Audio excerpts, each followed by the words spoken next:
Mumawulire genkuleetedde agaakagwawo ge gano eyakwatibwa ku lw'okutta Diana Skyz munnange nno kati ayiruzira aleeteddwa olunaku olwaleero mu kkooti ne bamusomera emisango oguli okwa robbery, rape ne murder. Byonna kambikuwe ng'ono atubuulira. Omuvubuka ono oba askaali aleeteddwa mu kkooti ya City Hall wali ku KCCA okusinziira nti y'omu ku basuspect ate poliisi y'ekira abe yakwata n'eggalira era nga wali mu kusoma omulamuzi amusomedde emisango egiteebereza okuba nga gimuvunaana bw'abanga kituufu obudde butuuse n'abeera nga ali guilty.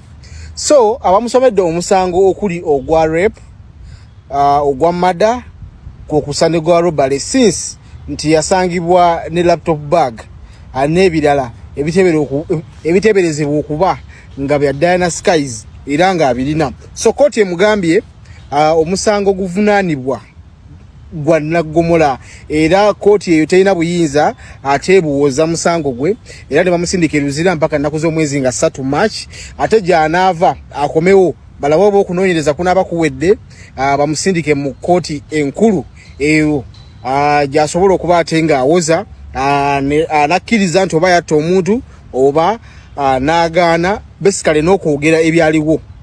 So far byebyo nenge emisango bamusomedde 3: robbery, rape ne murder. Askaali wa myaka 22 abadde abeera kiwaatule ku sayidi z'ennakawe eyo. So far byebyo ndowooza katulinde poliisi ekole okunoonyereza kwayo ate ejja kuba ate ereeta obujulizi okusinziira ku muwaabi wa gavumenti ye agambye bakyanoonyereza kuba kati saa zino guli versus guli Marvin versus Uganda. Yes, awe tuli.